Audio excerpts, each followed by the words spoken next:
got my really, really good friend on today. When I say really good friend, I mean, we've hung out in Maui. She was a featured speaker at my mastermind there, and we just had a ton of fun there. And she ordered up, did you order up 50 dolphins on that boat ride we had with everybody? Yeah, I'm glad you like that little upsell. Yeah.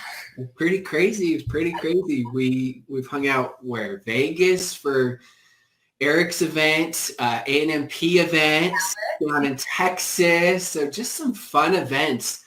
All the times I've been to Utah, never in your backyard. So waiting for the invite, Rob. Isn't that crazy? So here's the important question before we go into a lot of the secret sauce stuff. Do you prefer Twizzlers or Red Vines? Okay, if anybody eats red vines, I seriously question. Yes. I question them as a human. I question their choices. It is plastic. It is red plastic. And if you like red vines, you can just leave this live right now. It's not even close. I don't even understand it. I don't get it. I had this big argument with my family after I posted about the licorice hierarchy, and I put it down at the very, very, very bottom. I mean, there's Australian licorice, there's nibs, there's so many options. I just don't get it. But everybody has their own issues, and bless them. It's like the LaCroix of licorice. Like there's like a hint of flavor, like an essence, or like just like a kiss of licorice, and that's about it. It's plastic. Okay, now that we've got the really, really important stuff. I didn't know we were going to be controversial, but I like that. It gets the engagement. Sometimes it's just how you got to start. You got to go a little bit crazy, and people are like, what the crap are you guys talking about as you go? But one of the things that I love about Rachel, besides the fact that we've become really good friends and we always are joking around and have some fun banter going back and forth, and we have a lot of similar thinking, is that she's very strategic. And the reason why I say that is because everyone has their own strengths and their own weaknesses. And you've got some that's all they are, is just like high energy, can't figure out why they did what they did, right? You got others that have different strengths and different weaknesses. But one of the things I love that I resonate with is the fact that besides the fact you're just a good human being and you're fun to be around, is you can break things down. Like you can reverse engineer, as I like to call it, and figure out why something was successful. I mean, when you did that training in Maui, we were talking about different things, how you can do contests and challenges. Yeah.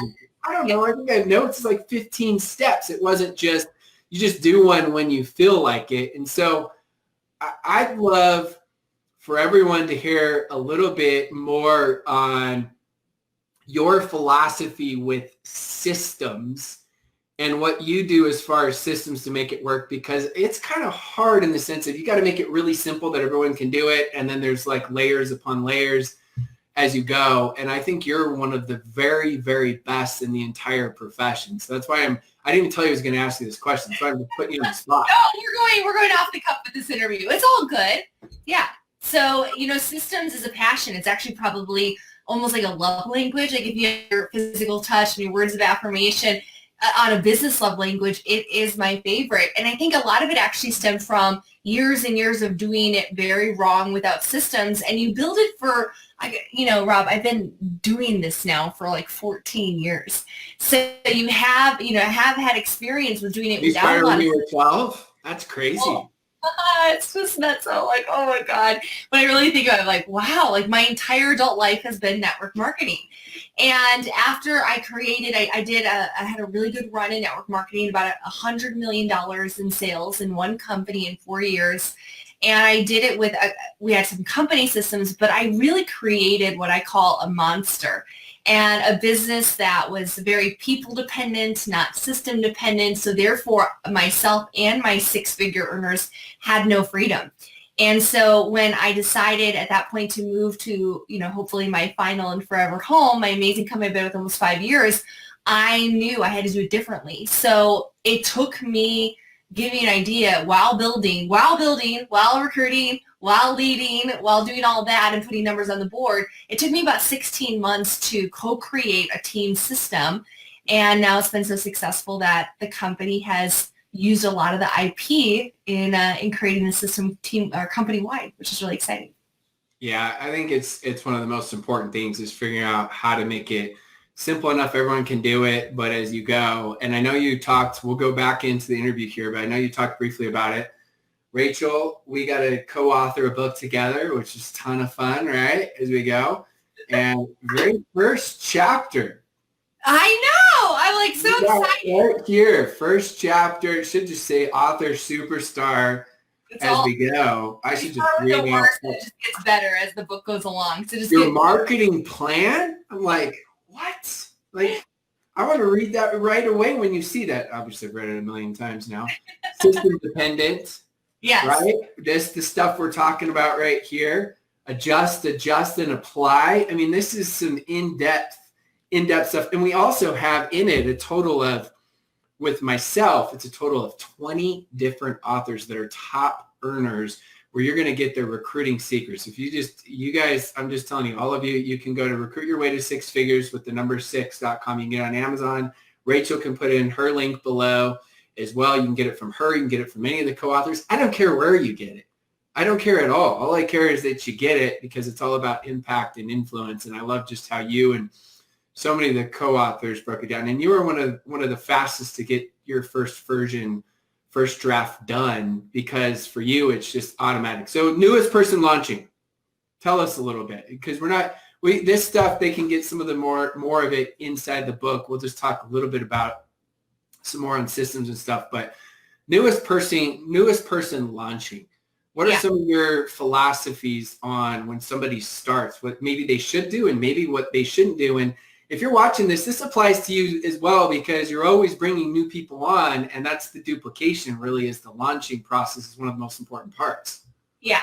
Well, first off, whatever you do in getting yourself and a new distributor, I call them teamies, started, you need to have it in a simple launch guide or simple getting started training. It should be written down. You shouldn't be training somebody from memory or from your personality because none of that is duplicatable. And at every step of the process, if you're getting a brand new teamie started and you're winging it, like this is what I did, this is what I said, and they don't have anything to follow, they're going to be like, I can't do this. Not only can I not follow what they're recommending, but I cannot repeat this. So I don't want to bring somebody in. I don't want to sign somebody up and it becomes almost like a, self-defeating, purpose. They're like self-sabotage. They're like, oh, this is too difficult. So the simpler you make the system on the front end, the more you're going to get mobilization. I talk about all the time that I don't believe that there's something called duplication. I think it's a myth in network marketing. You can't duplicate Rob Sperry. I would love to. I can't duplicate Erica Dale. I can't duplicate any of my top earners like Charlotte Venter or whoever. I can mobilize people. You can't duplicate me or Tara Wilson. You can only mobilize somebody. So the purpose of a getting started training or a launch guide is to help mobilize somebody and get them their first paycheck. And we know that the law of the first paycheck in network marketing is crucial. Even if it's a $5, $10, $20 commission, getting them that first yes, that first victory to improve their belief to say, yes, I can do it. So my mentality of a system, what I've ran for the last 5 years since I started building my own, was a 2-page front and back. There's been times where it's been a little longer, but really 2-page or 1-page front and back. So 2 pages, 2 sides. And in that, it doesn't matter what company you're in. It's pretty much ideally what I've noticed is about 90% crossover of every company. It's the same system because you only do 3 things. You talk to people, you send them to a simple message, and then you follow up and enroll. That's it. So really that system is, okay, hey, here's some housekeeping, here's your website, here's your back office, and then you talk to people. Who are those people? Write them down. You send them to a simple message. What's that tool? And then how do you follow up, enroll, and get them into the system or into the network as a customer or potentially as a distributor? So it's really narrowing it down to what does that person need to do. And I think if you can have a system that is pointing somebody to the first rank or the first achievement or the first bonus, maybe if there's a time-sensitive thing on, like, do this in 30 days, get this bonus. A lot of companies have those kind of things like a pace setter type of promotion. Then I would focus your entire system around helping people win in that first victory. I like that. I'm thinking about a couple different things. I think sometimes what happens is leaders, they have a lot of success And then either at some point they get stuck or they get bored or they get insecure and they need to justify their success. And so they create these crazy complex systems of, here are my 52 steps to have success. And as we know, it's like, you got to look at what could the person on a scale 1 to 10 that has a one skill set. We love them just as much as a human being, right? We all have those family members. You love them just as much as anyone else. It's not judging them as human beings, but they just don't have that. And what can they do? And you just broke it down as something simple that they can do. And then I know all the time, I know my answer. I'll give you my answer, and then I'd love to hear yours. People all the time ask me for exact scripts. And what I like to do is I like to teach principles. Sometimes I'll give examples, but even if I give an example, because, I know I wanted examples when I started, I let them know that, just like you said, it's making something completely duplicatable. Everyone has a different style or a different way. And so I try to make sure people don't confuse techniques with principles. You may not use this word, but the principle is I'm being the bold version of me, and I'm leading them to, right, this message. So, right, I'm not going to, someone would be watching this and they may say, hey, girl. I'm not going to say, hey, girl, right? Like, it's not going to come off that one. I'm waiting for that ride. Hey, girl. Hey, Rob. That's going to be awesome. No, scripts, I constantly teach the same thing, principles versus techniques. That's like so foundational when you talk about network marketing, especially when you have numerous teams and different personalities. Here's my opinion about scripts, is that if I were to use the words that Rob uses on my warm market, it would sound really weird. And if you were to use my vernacular, my vocabulary, it would sound foreign. It would sound robotic. It would sound canned. It would sound scripted. Now, there are some little one-liners that I've learned, after somebody's watched a video to say, what did you like best about what you saw? That is a fantastic opening statement on a follow-up after they've seen some information. Because you're not asking me, did you like it? You're not asking a short yes or no. Like, what did you like about it? You're kind of forming them or guiding them into the direction you want to take the conversation. And that's really powerful sales skills. So 93% of communication is nonverbal. 7% is words. Get the words right? Don't use the words that agitate people or create or bring up or attract certain objections. But 93% is your tone and your body language. So it is the state that you are in. It's your belief. It is the subconscious and conscious feelings that you have towards yourself, your company, the products, the industry. And it's just also your energy. I, like Rob, am a 3-2 introvert. 3-2 Enneagram, just so everybody knows if you haven't gone through it at all. On the Enneagram, introvert. And I can turn it on to be live, but naturally, I'm pretty kind of chill, kind of in the background, kind of a person. It's got to be the right situation for me to be loud, right? Where I have friends that are insanely extroverted and loud. I use Tara Wilson as an example. Like, she's like, wow, like she walks into the room and everybody knows that Tara is there. So you don't have to be loud to be successful, and you don't have to use certain words. What I would do is I would be authentic to you. Think more. Why did you get started? Share that. Why were you attracted to it? Share that. Where are you going to take this? Share that. Because people want to know, why are you doing this, Rob? Why are you doing this, Melody? I saw Charlie's watching. Why are you guys involved? And then tell me where you're going to go. Tell me your vision with this, because at the end of the day, people follow leaders. And if you cast a vision of like, this is why I joined this company, the product opportunity, this is where I'm going to take it, everybody wants to be led. So don't look for the magical script. Have excitement and passion and just be authentic to the story of why you're doing this business. I love that. Something just came to my mind as you were talking, nonverbal communication. I talked a little bit about that in the game of networking. My question for you is, do you teach voice messaging or texting, or does it matter, or does it depend on the person? I am a huge fan of voice. Huge fan of voice memos. But I'm a bigger fan of the phone and a bigger fan of Zoom. And I get well, tell us about that. Tell us when you should, because obviously we got to, protect your time as well as anybody. Sure. right? So tell us, like, when do you transition to phone? When do you transition to Zoom? Because I agree with you 100%. Voice messaging. Are there going to be people that think you're weird and people that don't like it? Of course. But overall, the results are much better for all the reasons you just discussed earlier. Listen, we've gotten to a point in society that unless you text somebody before they call, they're probably going to send you to voicemail, even your parents. And I've noticed that. Like, even my family will call. I don't know why they're calling. I'll send them to voicemail, and then I'm waiting for the text of why they're calling. It's just, that's the kind of, like, just interesting. It's just weird. It's just, I feel bad I do that when sometimes my family call. Like, I look at my phone. Why are you calling? Yeah, right? like, what are you doing?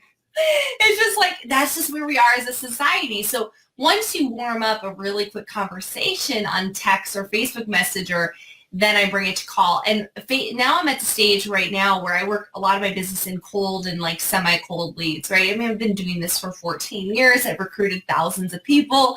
And so it's like, okay, you're working those lukewarm or new network contacts that you're adding into your social media or that you're meeting out and about.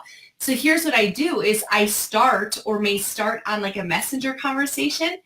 And then as soon as there's a little bit of interest, I say, hey, let me give you a quick call. And I'll even call them over Messenger. It's like one of my new favorite things.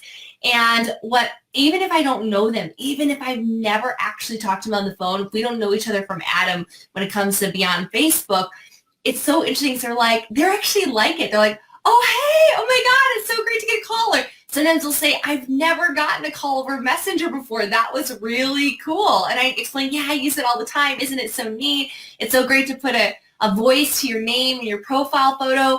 And then I usually start immediately going into questions. And I start asking questions because, again, the person who's asking the questions is in control. And I want to get information like, hey, Rob, so what makes you comment on my post today? Hey, like, so what is it that you have like a health goal? Like, what made you like intrigued and asked to get more about the information about the video?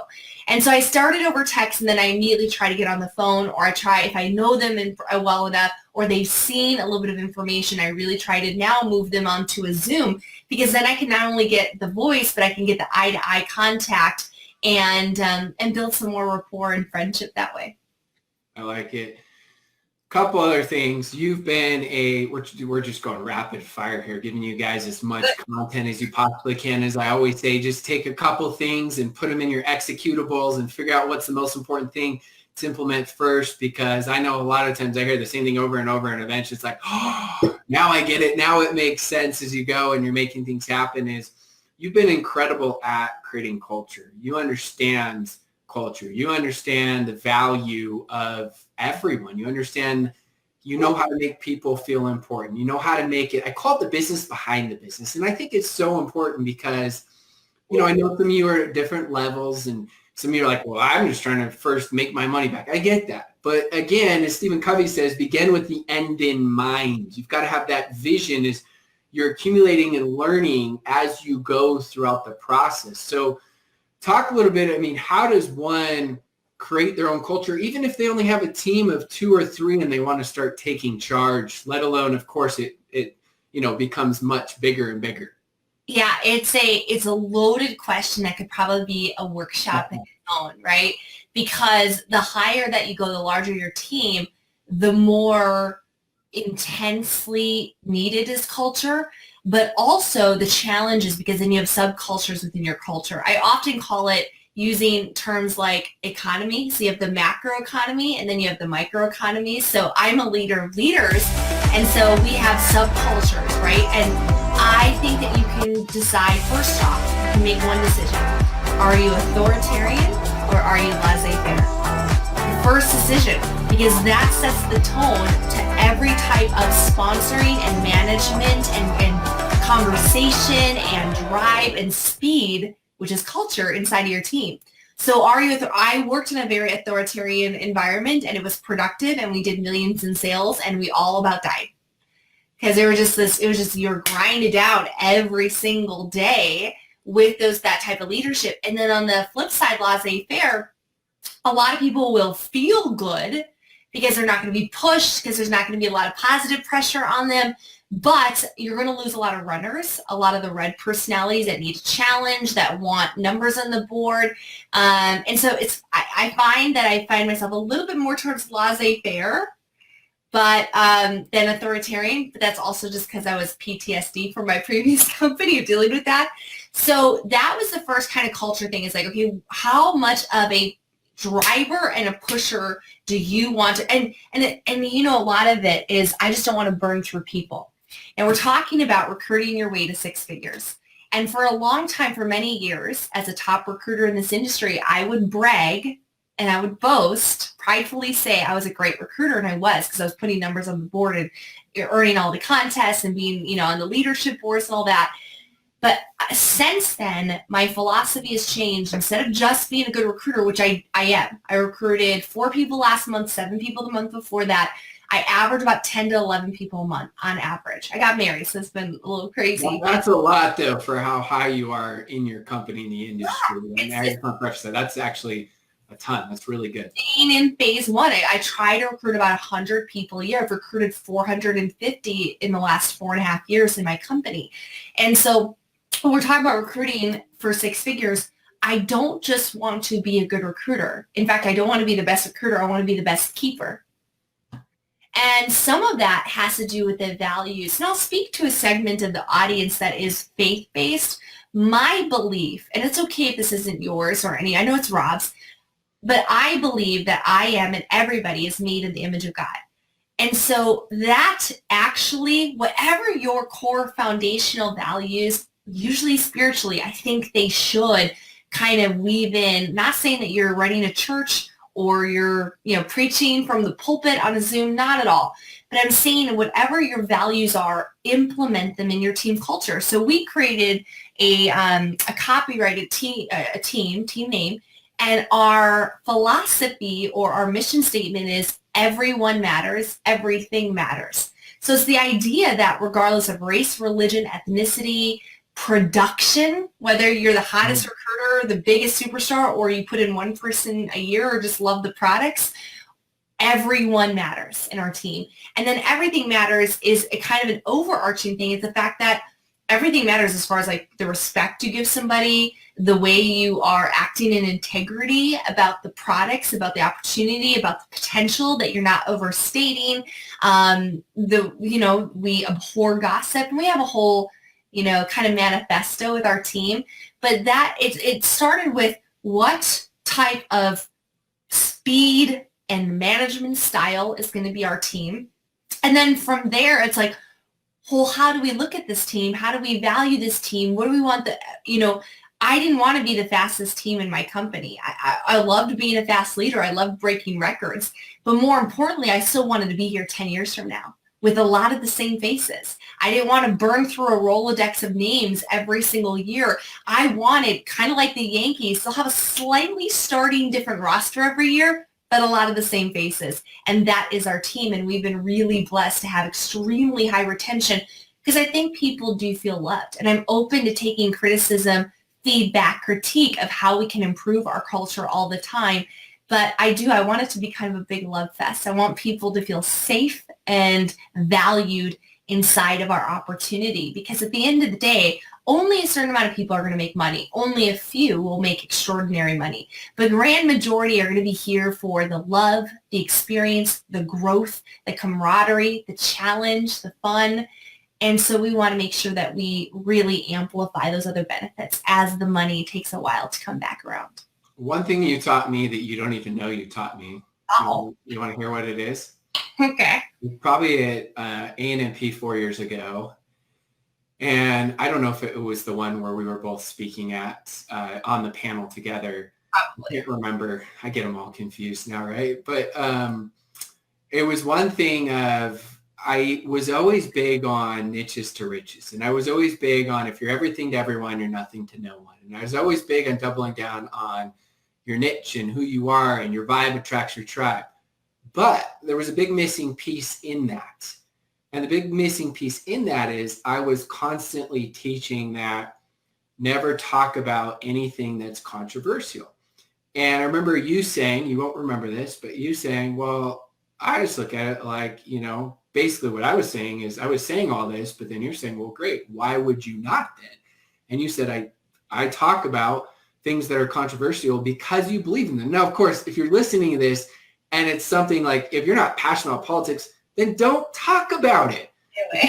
Right? If you're not passionate about anything, don't talk about it. But if it's one of the things you're most passionate about, stop trying to be everything to everyone, or you'll be nothing to no one. Yeah. And so I want you just to talk a little bit, because that's something that I learned, and I know for you, you're controversial. You are. But you no, in a good way, because you're doing who you are, and you're not trying to be the people pleaser to everyone, and you still love everyone. But it's like you've increased your following a ton the last 3 months by doubling down on what you believe in and being very firm and very niche down. Which, by the way, I think it's niche outside of North America. They laugh at me. I looked it up. It is both, people. It is both. But niches to riches sounds better. But yeah, I say niche unless I use that term. What we're talking about here, guys, is you're talking about polarity, and you're talking about a scale. Again, a lot of this is kind of these overarching themes of where do you sit. So on the ends of a spectrum, when we think about politics, for example, where you have the right and the left, or you have a religion, you have super fundamentalists, and then you have like people that are completely atheistic, humanistic, whatever. But there's always like this spectrum. It could be anything. It could be red vines versus, licorice, or, all Twizzlers. It's not even a debate. It's not even a contest. Go on. Ah, gosh, right? And so there is for as long as I can remember, the last 9 years, I've heard people from stage say, never talk about politics or religion on Facebook. Don't, because we're a big social media platform, right? You and I, we build online, and so does our teams and most other people in network marketing in 2020 and direct sales. And so they'll be like, never talk about it. And I kind of snort laugh, because I have built my entire following for the last decade, over 300,000 people talking about politics and religion every single day on my Facebook and my Instagram and on my YouTube. I mean, like 12 years ago, I was making YouTube videos talking about how the Fed was corrupt and talking about moving back to a gold standard and like all this sort of stuff, right? So here's the point. On the total ends of the spectrum, if you're totally on the ends, you're going to be crazy. Like, you're crazy. You're not going to attract very many people because you're way out there. But in the middle is neutral. What's another word for neutral? Boring. Vanilla. Boring. Vanilla, right? And so when we think about don't be boring and this is what I think that most network marketers, because I follow a ton on social media, I always love to see what people are doing, especially top earners, especially top producers, up and coming rising stars. I'm in a lot of masterminds. I get to see and meet all these people, and I friend them and I follow them. And 97% of them are boring. They're positive and their lifestyle, and they never make a stand for anything. And that's fine. It may work for them. You do you, boo-boo. But if you're passionate about something, you should not let that stop you, because here's why. I have been very open about my specific beliefs, whether it be Christianity, whether it be specific conspiracy stuff or political stuff or pro-life. Like, I've been, screaming from the hills. I've been fighting against human trafficking and sex trafficking with children for, I'm going on 8 years, bringing awareness there and raising money. So I talk about these intensely controversial issues at times. But so I kind of find I'm not way over the end, but I'm definitely not boring. And you know what? Over time, what has happened is, of my 350,000 followers, the haters, the people that are completely on the other side, if they can't get over it, they just unfollow, they unfriend, they find their way out the door. It's like, all right, bye, see you later. And then that opens up more room for the people that are my core following. And so, I am extremely passionate about certain viewpoints, whether about like COVID or the pandemic or whatever. And I've put together articulate conversations. And you're right. I've earned over 2,000 new followers in the last couple of months just by making this stand and trying to bring common sense to the people. And so my point for branding online is, don't be boring. Don't be vanilla. Don't be afraid to stand up for what you believe in. Don't be afraid to stand up for a cause. It will make you memorable, and it's one of those things where you want to be memorable. You want to be in people's minds. And if it's controversial, especially if it's a little negative, I'm not saying being like gossipy or argumentative or bullying, but if it's slightly, it goes viral. I post a million things about the amazing life that I live and the team that, our team grew double digits last month in summer. during a pandemic and quarantine and riots, like, hello, right? So all these amazing things. And then I post a rant or some studies or some objectives of the fake news media. That shiz gets like 500 shares. It's just like, holy moly. Nobody cares about like me and Tony. Everyone's like, tell me more about COVID. So it's just really neat. And it's just cool because I'll bring it to a point. Let's bring it home. Land the plane. Is that I'm attracting people into my tribe that think a lot like me. So these are the type of people that I'm going to enjoy barbecuing with, traveling the world with again when we can do that, building alongside with. I'm attracting people to my business with very similar like-minded things. So I'm literally building a team of some of my most perfect prospects.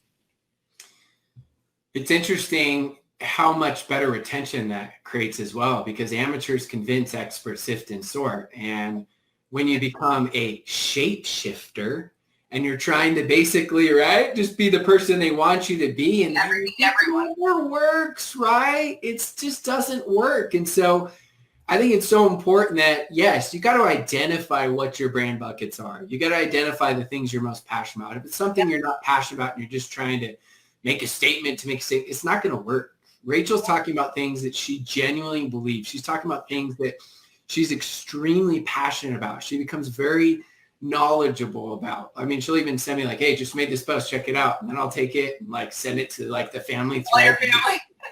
I'm like, yeah, send me more. I'm sending it to the family threads. I love it. I love it. So yeah, brand buckets is actually pretty huge. We taught that in your 3-day Instagram bootcamp. I don't know if they can still get access to that or buy in, but it was a really incredible value that we did with Rob's clients as we taught for 3 days all about Instagram. And I taught about brand buckets. And guys, if you're not into these, kind of controversial things, or know yourself, if you got thin skin, don't take these sides. Don't go crazy. But you know what? If there's something like whatever you're researching, thinking about, interested in outside of network marketing, that should be one of your brand buckets. That should be something you should be, having conversations about, posting about, educating people about, joining Facebook groups about, because you'd be amazed. See what I find, Rob, is so many network marketers, they want to attract other network marketers.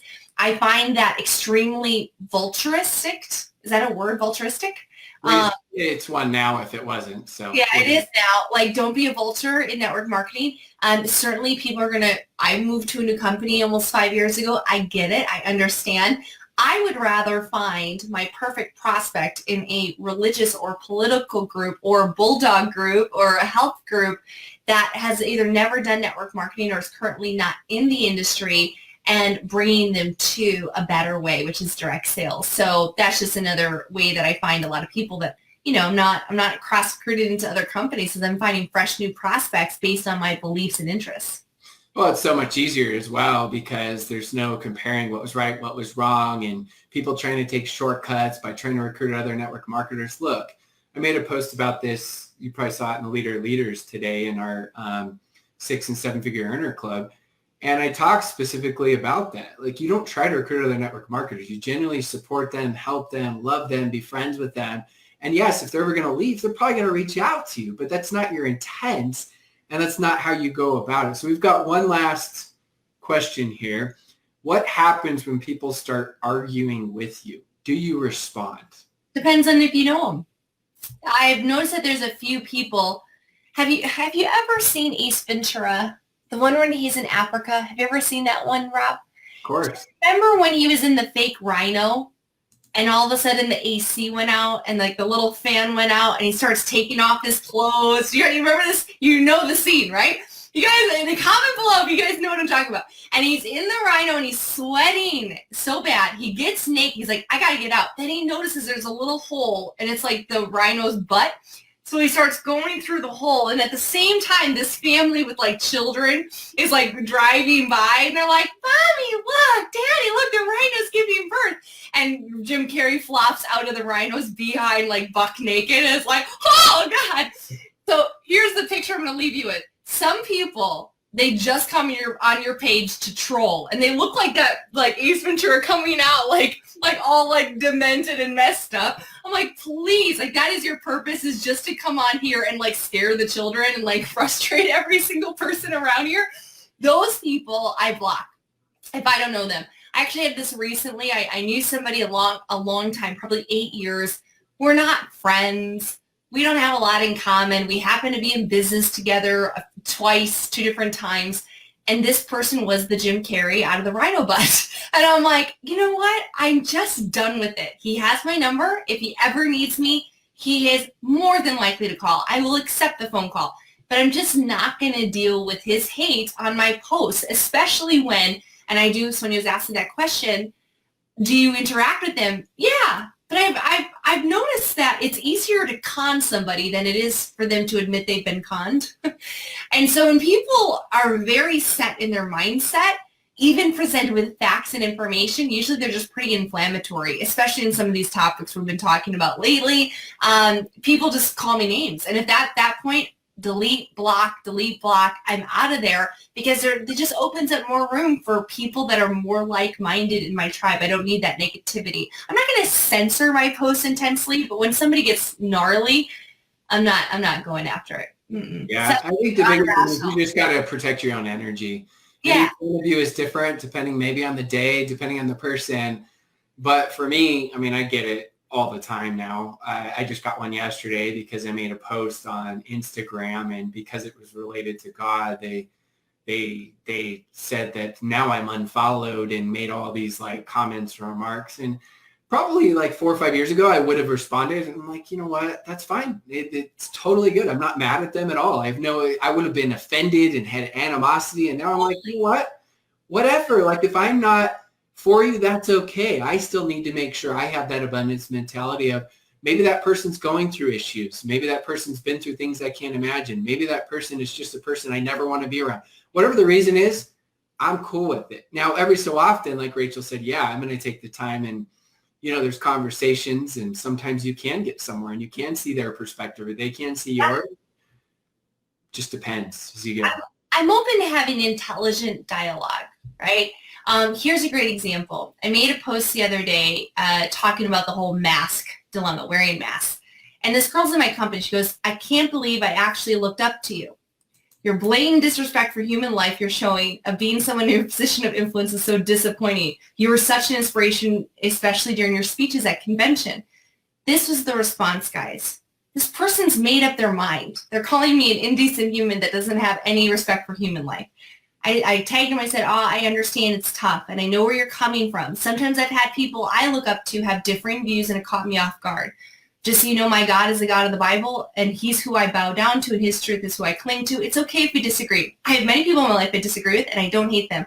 I wish you luck in finding a mentor that suits your ideals. There's so many out there and so many in our company. Nothing but love. At the end of the day, your ability to control your emotions, that's when you win.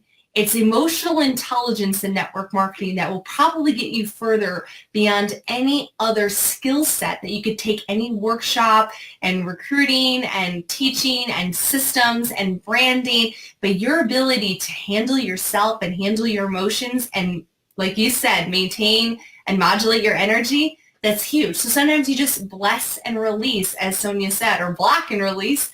But, you know, ultimately, this person was even in my company. I might run across them in the restroom, and I want that last instance of us together that he's like, hey, nothing but love. That's the way to do it. And that's the biggest thing right there is we can control what we can control. So focus on the controllables, and the rest. Like, I mean, all the time, I remember getting on with Twitter or Facebook or Instagram. It was like, I want to get in these big arguments. In the end, you never change their minds. All it does is piss you off more. Like, you're the one that's more annoyed. And so, yeah, sometimes I know it can touch that button, right?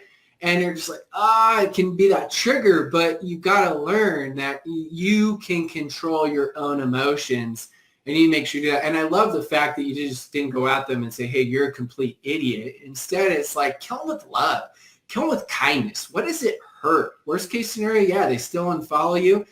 But best case scenario, maybe they have a newfound respect. Maybe they do see things differently. So where does besides, hopefully you've gotten Recruit Your Way to Six Figures, all of you that are listening. But where does one find the great Rachel on social media? I don't know who the great Rachel is, but if you want to find Rachel Pekarek, you can type in Rachel Pekarek or Rachel Jackson, my previous name, on Facebook, because Facebook won't change my name to my new name. That's so annoying. My business page is still Rachel Jackson. I've put in like 2 requests. I'm like, please change it. It's a little bit harder when you have a couple 100,000. I know, like maybe I'm like, I promise this is not, like, I'll send you my marriage certificate. Or follow me if you have if you want some entertainment, follow me on Instagram at Soul CEO. Soul CEO. Well, thank you so much, friend, for coming on. I know life is crazy. I can't believe that was 40 minutes. What the heck? Well, we did 40 minutes because I just turned 40 2 days ago. Happy birthday. Midlife crisis. Birthday in 1 week. Yeah, that's what I did. Midlife crisis, birthday. So I decided, let's get a vasectomy and let's get a Range Rover. So I'm good now. That's so. Oh, you're a Range Rover owner now too? Yeah, Range Rover Sport. I got it a couple months ago, a little bit early. Oh, that's hot. All right. Well, the Pekareks and Sperry, we're on the Range Rover train.